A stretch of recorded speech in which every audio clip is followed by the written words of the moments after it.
Joker 2019। यह कहानी है ऑर्थर नाम के एक व्यक्ति की, जो कि बेहद ज़्यादा असुलझा और दुखद कैरेक्टर होता है। ऑर्थर दिमागी रूप में बीमार और भावनात्मक रूप में असुलझा कैरेक्टर होता है, जो कि गोलियां खाकर खुद को जैसे तैसे थोड़ा बहुत संभाल पा रहा होता है। कहानी की शुरुआत होती है और हम ऑर्थर को देखते हैं, जो कि एक म्यूजिकल शॉप के सामने होता है। उसके हाथ में एक कार्डबोर्ड होता है, जिसके सहारे वह जोकर बनकर एक ऐड कर रहा होता है।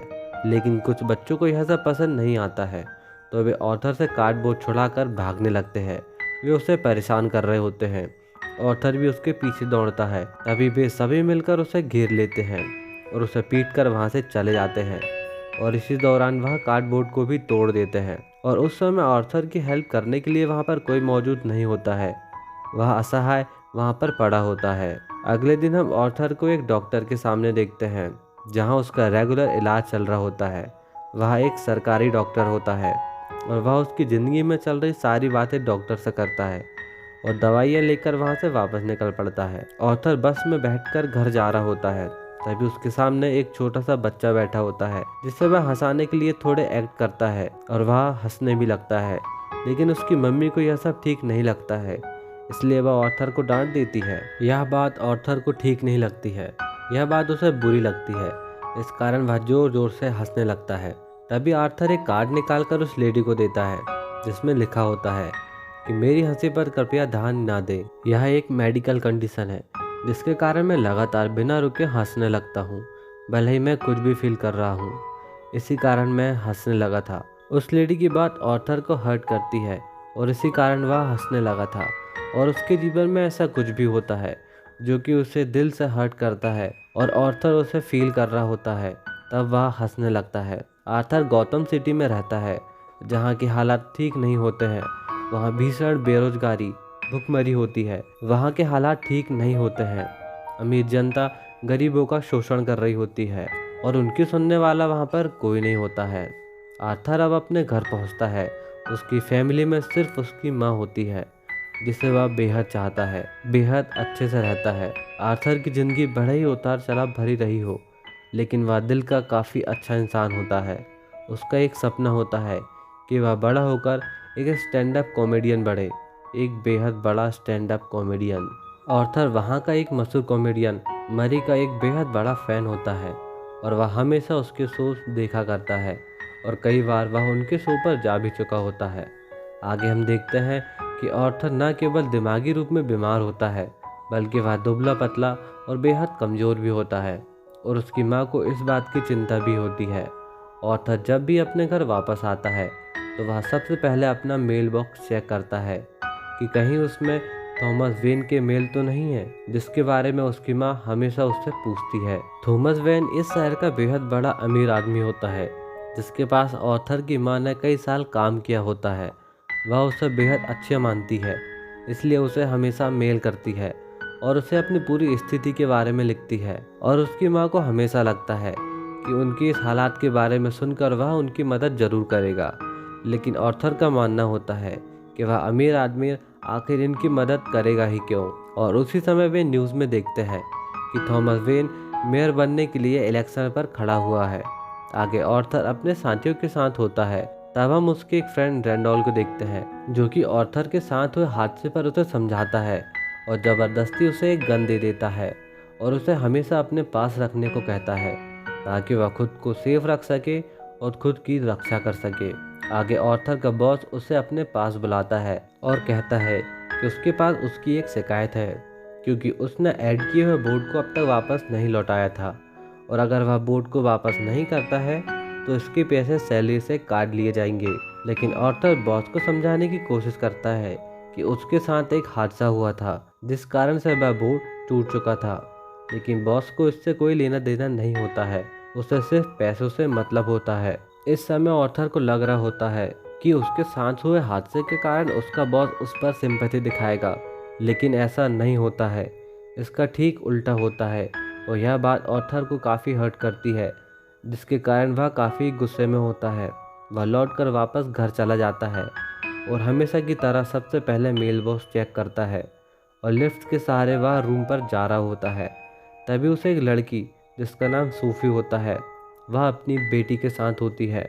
वह उसे लिफ्ट में मिलती है। आर्थर उससे पहली बार मिल रहा होता है, लेकिन वह पहले ही नज़र में उसे पसंद आ जाती है। घर पहुंचकर आर्थर अपनी माँ के साथ होता है और उसकी माँ रोज की तरह उन लेटर्स के बारे में पूछ रही होती है, लेकिन उसका कोई भी रिप्लाई नहीं आया होता है। अगले दिन आर्थर सोफी का पीछा करता है। वह जहाँ भी जाती है उसे वह फॉलो करता है और बाकी समय में आर्थर स्टैंड अप कॉमेडी देखने जाता है और खुद के जोक्स बनाता है और काफ़ी समय वह अपनी नोटबुक को देता है। और उस रात सोफी उसके घर आती है। यहाँ पर आर्थर को लगता है कि सोफी उस पर बेहद गुस्सा करेगी, लेकिन ऐसा नहीं होता है। वह आर्थर से पूछती है कि क्या वह उसका पीछा कर रहा था, जिसमें आर्थर कहता है हाँ, उसने किया, और उसे अपने शो पर इनवाइट करता है और किस्मत से वह मान भी जाती है। अगले दिन आर्थर बच्चों के सामने अपना एक्ट प्ले कर रहा होता है और सब कुछ ठीक चल रहा होता है। उसका एक्ट खत्म होने पर होता है और उसी समय उसके पास रखी गन वहाँ पर गिर जाती है। तभी इसकी जानकारी उसके बॉस को मिलती है, जिसके बाद उसका बॉस उसे जॉब से निकाल देता है। आर्थर उसे समझाने की बेहद कोशिश करता है कि यह उसके एक्ट का एक हिस्सा था। उसकी बात नहीं मानता है और उसे शो से निकाल देता है। और लास्ट में वह कहता है कि उसे रैंडल ने बताया था कि यह गन उससे तुमने खरीदी है। यह सुनकर आर्थर को विश्वास ही नहीं होता है कि किस तरह रैंडल उसे धोखा भी दे सकता है। यह बात उसे बेहद ज़्यादा हर्ट करती है। आर्थर अपनी जोकर की ही ड्रेस में होता है और वह वापस ट्रेन पर बैठकर घर जा रहा होता है। खुद की किस्मत से परेशान आर्थर ट्रेन पर मायूस बैठा होता है। तभी वहां बैठे कुछ लोग एक लड़की को छेड़ रहे होते हैं और उस समय आर्थर भी बेहद ज़्यादा परेशान होता है, जिस कारण से वह अपने इमोशन पर कंट्रोल नहीं रख पाता है और ज़ोर ज़ोर से हंसने लगता है। उसी समय वह लड़की वहां से उठकर चली जाती है, जिससे उन लड़कों को बेहद ज़्यादा बुरा लगता है और वे आर्थर के पास आकर उसे परेशान करने लगते हैं। उन सभी को ऐसा लग रहा होता है कि आर्थर उन पर हंस रहा है। आर्थर खुद को कंट्रोल करने की बेहद कोशिश करता है, लेकिन वह ऐसा नहीं कर पाता है। तभी उसका ध्यान अपनी गोलियों पर जाता है। वह उसे खाने के लिए आगे बढ़ता है, लेकिन उसे बीच में ही वे लोग दवाई छीन लेते हैं। उन लोगों को लग रहा होता है कि यह उन पर हंस रहा है, जिसके बाद वे देखते ही देखते उसे पीटने लगते हैं और वे उसे बेहद ज़्यादा मार रहे होते हैं। और यह सब आर्थर के सहन के बाहर जा चुका होता है। तभी वह अपनी गन निकालता है और तीनों को एक के बाद एक मार देता है और वहाँ से भागकर अपनी बिल्डिंग पर छिप जाता है और एक कमरे पर पहुँच जाता है। वह अब 3 लोगों को मार चुका होता है, लेकिन इस बात को लेकर उसके चेहरे पर कुछ भी दुख नहीं होता है, बल्कि वह अचानक अपने प्ले का एक्ट करने लगता है और एक्ट को पूरा करते ही वह सोफी के पास पहुँचता है। इन सारी घटनाओं ने अब आर्थर को पूरी तरीके से बदल दिया होता है और आर्थर का डर अब लगभग खत्म हो चुका होता है। अगले दिन आर्थर और उसकी मां न्यूज़ देख रही होती है, जिस पर वेन उन्हीं 3 लोगों की हत्याओं के बारे में बात कर रहा होता है। वह कहता है कि हमारा शहर गौतम अब भटक चुका है और जिन्होंने इन तीनों को मारा है वह एक जोकर की ड्रेस में होता है। अगले दिन आर्थर अपनी डॉक्टर के सामने होता है और इससे पहले कि आर्थर कुछ कह पाता, डॉक्टर आर्थर से कहती है कि सरकार ने उन्हें फंड करना बंद कर दिया है, जिस वजह से सब कुछ बंद होने वाला है और यह उनकी आखिरी मीटिंग है, क्योंकि सरकार ना तो उनके बारे में सोचती है, ना ही वह हमारे बारे में कुछ सोचती है। सरकार को इन सभी चीज़ों से कोई लेना देना नहीं है। अब आर्थर इन सभी बातों से और भी ज़्यादा टूट गया होता है, क्योंकि वह उन दवाइयों के सहारे ही थोड़ा बहुत अपनी भावनाएं कंट्रोल कर पा रहा होता है और अब उसे यह दवाइयाँ नहीं मिलेंगी। आर्थर अपनी जॉब गंवा चुका होता है। इसके बाद वह अपने दिल की सुनता है और वह अपने शो पर पहुंचता है लेकिन इतनी भीड़ देखकर वह अपनी भावनाएं कंट्रोल नहीं कर पाता है और वह जोर जोर से हंसने लगता है। वह अपना शो पूरी तरीके से खराब कर चुका होता है, लेकिन वह जैसे तैसे उसे पूरा करता है और वह स्टैंड अप शो लगातार करना शुरू कर देता है, जिसके बाद उसे सब कुछ बेहद ज़्यादा ठीक लग रहा होता है। इसके साथ ही वह सोफी के साथ डेट कर रहा होता है। तीनों लड़कों के मरने की खबर सारी न्यूज़ हेडलाइंस पर होती है और अब सभी जोकर की तरह मास्क पहन रहे होते हैं और वे जोकर को मानो अपना हीरो मान रहे होते हैं, क्योंकि उन्हें ऐसा लग रहा होता है कि आखिर कोई तो है जो कि बुराई के खिलाफ खड़ा हुआ है। आर्थर अब अपने घर पहुंचता है और वह काफ़ी खुश होता है। तभी आर्थर की माँ उसे कुछ लेटर्स देती है, जिससे कि वह थॉमस वेन को पोस्ट करने को कहती है। लेकिन इस बार पोस्ट करने से पहले ऑथर उन सभी लेटर्स को पढ़ लेता है जहाँ से उसे पता चलता है कि थॉमस वेन उसके पिता हैं। इस बात से ऑथर बेहद ज़्यादा गुस्सा हो जाता है और अपनी माँ से इन सभी बातों के बारे में वह पूछता है। तब वह बताती है कि वे पहले एक दूसरे से प्यार किया करते थे, लेकिन दोनों के बीच पैसों की एक बेहद बड़ी दीवार हुआ करती थी, जिस कारण बदनामी का बेहद डर था। इसीलिए उससे कुछ लेटर साइन कराए गए थे कि वह किसी से इस बारे में कुछ बात नहीं करेगी। यह बातें फिर ऑथर के दिल पर बेहद ज़्यादा लगती है, जिसके बाद वह डिसाइड करता है कि वह थॉमस वेन से जाकर मिलेगा। ऑथर के जीवन में उसके पिता की कमी होती है और इस घटना के बाद उसे लगता है कि अब यह कमी जरूर पूरी हो जाएगी और उसके दिमाग में अब यही बात चल रही होती है।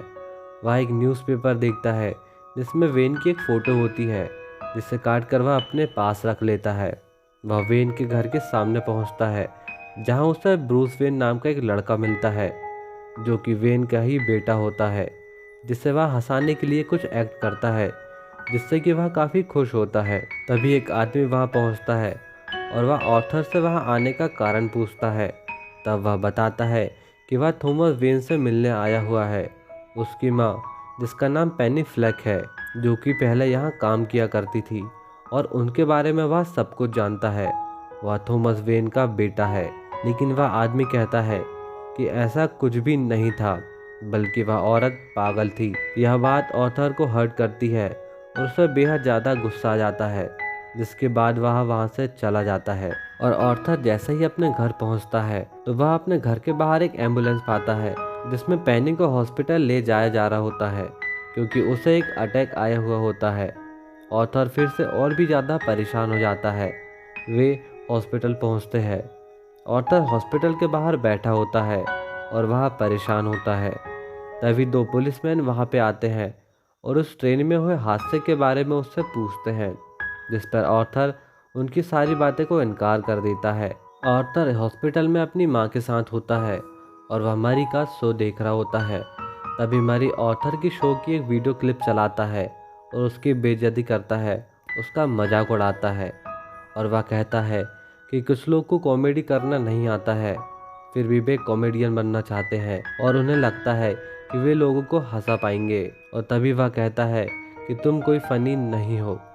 यह बात सुनकर ऑथर पूरी तरीके से बिखर जाता है, क्योंकि वह मरी को अपना आइडल मान रहा होता है। वहीं उसका आइडल ही उसका मजाक उड़ा रहा होता है और लोग इस पर हंस भी रहे होते हैं। ऑथर फिर से टूट जाता है और अब उसके दिमाग में बस यही बातें चल रही होती है। वह ढंग से सो भी नहीं पाता है। तभी एक न्यूज़ सबके सामने आती है कि थॉमस वेन के हॉल के सामने बड़ी संख्या में लोग प्रदर्शन कर रहे होते हैं। लोगों का अमीरों के खिलाफ विद्रोह अब बेहद ज़्यादा बढ़ चुका होता है। ये आग बस भड़कने वाली होती है और थॉमस वेन ने एक शो के दौरान वहाँ के लोगों को जोकर कहा होता है और इस बात ने उस आग को भड़काने का काम किया होता है। हालांकि थॉमस वेन ने बाद में इस बात को लेकर माफ़ी मांग ली होती है, लेकिन लोग अभी भी बेहद ज़्यादा नाराज होते हैं। थॉमस वेन उस समय चार्ली चैपलिन के लाइव शो में होते हैं और बाहर बेहद ज़्यादा भीड़ होती है और उस समय ऑथर भी वहां पर पहुंचता है और भीड़ का फ़ायदा उठाकर और कपड़े बदलकर वह हॉल में पहुंच जाता है। ऑथर का पूरा ध्यान थॉमस पर होता है ताकि वह उससे बात कर सके और इतना सब होने के बाद ऑथर को अभी भी थॉमस से थोड़ी उम्मीद होती है कि वह उसकी बात सुनेगा, उससे प्यार करेगा और उससे अभी भी प्यार की उम्मीद होती है, अपनेपन की उम्मीद होती है। और आखिरकार वह थॉमस वेन से मिल जाता है। वह उनसे सारी बातें करता है। वह उन्हें बताता है कि वह पेनी फ्लैक का बेटा है और वे उसके पिता है, लेकिन थॉमस वेन इनसे साफ मना कर देते हैं कि वह उनका पिता नहीं है, बल्कि उसे अडॉप्ट किया गया था और उस समय उसकी माँ को मानसिक बीमारी थी। ऑथर कहता है कि उसे उनसे कुछ नहीं चाहिए, सिर्फ प्यार चाहिए और वह जोर जोर से अचानक हंसने लगता है। तब थॉमस वेन को ये सब ठीक नहीं लगता है और वे वहाँ से चले जाते हैं। ऑथर फिर से निराश हो जाता है। वह बेहद ज़्यादा हर्ट होता है। अब वह अपने घर वापस आता है। वह परेशान बैठा होता है। तभी उसे सबसे पहले पुलिस का कॉल आता है, जिसे वह इग्नोर कर देता है। जिसके बाद उसे मरी के शो से एक कॉल आता है कि वे उसे शो में बुलाना चाहते हैं, क्योंकि मरी के शो में दिखाए गए ऑथर की क्लिप लोगों को बेहद ज़्यादा पसंद आई होती है और वे उसकी डेट फिक्स कर लेते हैं। आगे हम ऑर्थर को स्टेट के हॉस्पिटल में देखते हैं जहाँ की मेंटल पेशेंट को रखा जाता है। ऑर्थर वहाँ अपनी माँ की फाइल्स को खोज करता है। उसे अपनी माँ की फाइल्स मिल जाती है जिसमें उसे पता चलता है कि उसकी माँ को यहाँ पर रखा गया था क्योंकि उसने अपने बेटों को नुकसान पहुँचाया था, लेकिन वह फाइल उसे देने से मना कर देते हैं। तभी ऑर्थर उसे छीनकर वहाँ से भाग जाता है। आगे वह फाइल पढ़ता है। फाइल पढ़ने के बाद ऑर्थर को सारी सच्चाई पता चल जाती है कि उसे अडॉप्ट किया गया था, उसका शोषण किया गया था और इसी दौरान उसके सर में चोट लग गई होती है जिस वजह से उसकी आज यह हालत होती है। यह पढ़कर ऑर्थर अब और भी ज़्यादा टूट जाता है और अब उसे किसी पे विश्वास नहीं होता है। अब हम ऑर्थर को सोफी के पास देखते हैं, लेकिन वह ऑर्थर को देखकर अजीब सी हरकत करने लगती है जिससे हम समझ पाते हैं कि ऑर्थर और सोफी के बीच की सारी घटनाएं ऑर्थर के दिमाग के ही कारण हुई होती है, लेकिन असल ज़िंदगी में तो वो उसे अच्छे से जानती भी नहीं होती है। ऑर्थर मानो अब सब कुछ खो चुका होता है। वह खुद से ही बेहद ज़्यादा नाराज़ हो चुका होता है। वह बेहद ज़्यादा गुस्से में होता है और यह गुस्सा उससे क्या करवाएगा अब उसे भी नहीं पता होता है। अगले दिन वह पेनी के पास पहुंचता है। वह पेनी से कहता है कि उसकी यह दर्दनाक ज़िंदगी उसी की देन है और अब वह दूसरे के लिए मजाक बन के रह चुका है। तभी वह उसे मार देता है। वह पेनी को मारने के बाद वापस अपने घर आता है। आज उसका शो होता है जिसकी वह प्रैक्टिस भी कर रहा होता है कि वह शो में कैसे सबसे बात करेगा। आगे वह शो के लिए तैयार होने जाता है और वह काफ़ी खुश भी होता है। वह तय करता है कि वह जोकर बनकर अपने शो पर जाएगा। तैयार होते समय उसे एक फ़ोटो मिलती है जिसके पीछे लिखा होता है लव योर स्माइल, जो कि थॉमस वेन ने लिखा हुआ था, जिससे हम यह अंदाज़ा लगा सकते हैं कि शायद कभी किसी समय में थॉमस वेन ऑर्थर को पसंद किया करते रहे होंगे। तभी ऑर्थर के फ्रेंड्स रैंडॉल और उसका एक मित्र वहां पर पहुंचता है। वे शहर की घटनाएं और उसकी मां की मौत पर शोक प्रकट करते हैं, लेकिन ऑर्थर के दिमाग में तो कुछ और ही चल रहा होता है। वह उसी समय रैंडॉल को बुरी तरीके से मार देता है क्योंकि उसे पता होता है कि रैंडॉल कभी उसे पसंद नहीं करता है। वह सब कुछ उसका एक दिखावा होता है, लेकिन ऑर्थर दूसरे आदमी को वहां से जाने देता है क्योंकि उसने कभी ऑर्थर के साथ बुरा नहीं किया होता है। अब ऑर्थर शो के लिए रेडी होता है और हम द आइकॉनिक जोकर मूवमेंट देखते हैं जहां जोकर अपने डांस के द्वारा अपने स्वभाव को सबके सामने प्रकट करता है। वह रास्ते में डांस कर रहा होता है, तभी दो पुलिसमैन उसके पीछे पड़ जाते हैं। तभी ऑर्थर वहां से भागने लगता है और वह भागते भागते एक ट्रेन पर पहुंचता है, लेकिन ट्रेन में मौजूद भीड़ जिसने जोकर के मास्क पहने होते हैं उनके सहारे वह बच जाता है और वहां से बचते हुए वह अपने शो में पहुंचता है। तभी मरी ऑर्थर से मिलता है। मरी उससे कहता है कि क्या तुम बाकियों की तरह प्रोटेस्ट कर रहे हो, जिस पर ऑर्थर कहता है कि उसे इन सभी में विश्वास नहीं है और आगे वह कहता है कि जब भी वे उसे शो में बुलाएं तो उसे जोकर कहकर बुलाएं। जिसके बाद वह अपनी बारी का इंतजार करने बैठ जाता है। शो ठीक चल रहा होता है। बाकी सभी लोग उसकी पुरानी वीडियो क्लिप देख रहे होते हैं जिसे देखकर वे हंस रहे होते हैं और ऑर्थर यह सब कुछ देख रहा होता है। तभी उसे बुलाया जाता है और ऑर्थर एक एक्ट करते हुए वहां पहुंचता है और वह कहता है कि जैसा उसने सोचा था वहां सब कुछ ठीक वैसे ही है। जिसके बाद मरी ऑर्थर के साथ थोड़ा हंसी मजाक करता है। आगे ऑर्थर कहता है कि हमेशा से वह लोगों को हंसाना चाहता था, उसका यही सपना था। तभी वह एक अजीब सा मजाक करता है, जिसके बाद वह कहता है कि कुछ दिनों पहले से उसकी ज़िंदगी काफ़ी बुरी चल रही है। उसने 3 लोगों को सबवे पर मार दिया था। तब से उसकी ज़िंदगी एक मजाक बन के रह चुकी है। आगे वह इस बेरहम दुनिया के बारे में कुछ कहता है कि कैसे यह दुनिया इंसानियत खोते जा रही है। यहाँ लोग गरीबों की हर समस्या को अनदेखा कर रहे हैं, तो दूसरी ओर अमीर लोगों की छोटी से छोटी बात पर ध्यान लगाए बैठे हैं। और उसे यहाँ बुलाने के पीछे भी एक कारण होता है कि उसे लोग पसंद कर रहे हैं, जिससे कि इस शो को काफ़ी फ़ायदा होगा और उसके दर्शक और भी ज़्यादा बढ़ेंगे। तभी मरी कहता है कि जैसा तुम सोच रहे हो वैसा बिल्कुल भी नहीं है और इन सभी बातों को वह इनकार कर देता है। तब ऑर्थर का गुस्सा उस पर और भी ज़्यादा बढ़ने लगता है और इसी लाइव शो में ऑर्थर मरी की गोली मारकर हत्या कर देता है। और जब ऑर्थर ऐसा करता है तो जिसके बाद सारा गौतम ही मानो दंगे से भर जाता है। लोग बड़ी संख्या में पूरे शहर में तबाही मचा रहे होते हैं। वे अपने घरों से बाहर निकल गए होते हैं। आगे ऑर्थर को पुलिस पकड़ कर ले जा रही होती है। तभी एक ट्रक उनकी कार को टक्कर मारता है, जिसके बाद ऑर्थर को आज़ाद कर लिया जाता है। और ऑर्थर को आज़ाद कर दिया जाता है, वह उन सभी के सामने होता है जिसका वह मसीहा बन चुका होता है। तो दूसरी ओर हम थॉमस वेन, उसकी वाइफ और उनके बेटे को देखते हैं जो कि अपनी जान बचाकर भाग रहे होते हैं। तभी एक आदमी जिसने जोकर का मास्क पहना होता है, वह वेन और उसकी वाइफ की गोली मारकर हत्या कर देते हैं और ब्रूस वेन अब वहाँ पर अकेला बच गया होता है।